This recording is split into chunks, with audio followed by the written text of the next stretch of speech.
Hello friends, Cyprus ಬಳ್ಳಿನ ಸೀಡಿಂದ ಹೆಂಗೆ grow ಮಾಡ್ಬೇಕನ್ನೋದನ್ನ ಈ ವಿಡಿಯೋದಾಗ ನೋಡೋಣ ಬರ್ರಿ. ಇದನ್ನು ನಾನು ಆನ್ಲೈನ್ ಆರ್ಡರ್ ಮಾಡಿದ್ದೆ. ಈಗ ಇದನ್ನು ಓಪನ್ ಮಾಡಿ ನೋಡೋಣ ಸೀಡ್ಸ್ ಹೆಂಗೆ ಬಂದಾವಂತಂದು. ಇದ್ರದ್ದು ಪ್ಯಾಕೇಜಿಂಗ್ ಎಲ್ಲ ಚಲೋ ಮಾಡ್ಯಾರ. ಒಳಗೊಂದು ಪಾಕೆಟ್ ಐತೆ ನೋಡ್ರಿ. ಇದ್ರೊಳಗೆ 3 ಸೀಡ್ಸ್ ಅಷ್ಟೇ ಬಂದಾವ. 3 ಸೀಡ್ ಕ್ವಾಲಿಟಿನೂ ಚಲೋ ಅಂತ ಅನ್ಸಾಕತ್ತದ. ನಾನು ಮುಂಚೆಕನ ವೆಲ್ ಡ್ರೈನ್ ಸಾಯಿಲ್ ಪ್ರಿಪೇರ್ ಮಾಡಿ 10 ಇಂಚ್ ಪಾಟ್ದಾಗ ಹಾಕೀನಿ. ಸೀಡ್ಸ್ನ ಈ ರೀತಿ ಹಾಕ್ಬೇಕು ನೋಡ್ರಿ. ಪಾಟ್ ಒಳಗೆ ಅರ್ಧ ಸೆಂಟಿಮೀಟ್ರ್ ಅಷ್ಟು ಒಳಗೆ ಇರ್ಬೇಕು ಬೀಜ, ಇನ್ನು ಅರ್ಧ ಸೆಂಟಿಮೀಟ್ರ್ ಕೋಕೋಪೀಟ್ ಹಾಕಬೇಕು.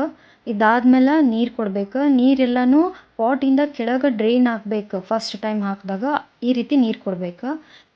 ನೀರು ಕೊಟ್ಮೇಲೆ ಇದನ್ನು ಕಂಪ್ಲೀಟ್ ಸನ್ಲೈಟ್ ಒಳಗೆ ಇಡಬೇಕು. 3 ದಿವಸ ಆದಮೇಲೆ ಇಲ್ಲಿ ನೀವು ರಿಸಲ್ಟ್ ನೋಡಾಕತ್ತೀರಿ ಎಷ್ಟು ಚಂದ ಬೆಳೆದಾವ ಸೀಡ್ಸ್ ಅವು. 5 ದಿವಸ ಆದ್ಮೇಲೆ ನೋಡ್ರಿ ಎಲೆ ಬಂದಾವ, ಎಷ್ಟು ಚಂದ ಗ್ರೋ ಆಗಾಕತ್ತಾವ. ಇದನ್ನ ಸೀಡ್ ಪಾಟ್ ಬಿಟ್ಟಿಲ್ಲ, ಇದಂತೂ ಇನ್ನೂ ಮೇಲೆ ಬಂದಿಲ್ಲ. 7ನೇ ದಿವ್ಸಕ್ಕೆ ನೋಡ್ರಿ ಇಲ್ಲಿ ಎಷ್ಟು ಚಂದ ಹಸಿರು ಎಲೆ ಬಂದಾವ ಇದಕ್ಕೆ. ಇದನ್ನು ನೋಡ್ರಿ ಇನ್ನೂ ಸೀಡ್ ಪಾಟ ಬಿಟ್ಟಿಲ್ಲ. ಇದು 2 ಕೈ ಹಿಂಗೆ ಹಡಗಿನಗತ್ಲೆ ಮಾಡ್ಕೊಂಡು ಕುಂತೈತಿ. ಇದು 8ನೇ ದಿವಸದ ರಿಸಲ್ಟ್ ನೋಡಾಕತ್ತೀರಿ ನೀವು. ಇದು 9ನೇ ದಿವಸದ ರಿಸಲ್ಟ್ ಐತಿ. ಇದು 10ನೇ ದಿವಸದ ರಿಸಲ್ಟ್ ಐತಿ. ನೋಡಾಕತ್ತೀರಿ ನೀವು ಎಷ್ಟು ಚಂದ ಬೆಳೆದಾವ.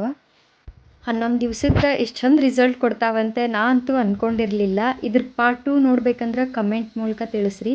ನನ್ನ ವಿಡಿಯೋ ಇಷ್ಟ ಆದ್ರೆ ಲೈಕ್ ಮಾಡಿರಿ, ನನ್ನ ಗಾರ್ಡನಿಂಗ್ 18 ಚಾನಲ್ನ ಸಬ್ಸ್ಕ್ರೈಬ್ ಮಾಡಿರಿ ಮತ್ತು ಬೆಲ್ ಐಕನ್ ಪ್ರೆಸ್ ಮಾಡೋದನ್ನು ಮರಿಬೇಡ್ರಿ. Happy gardening.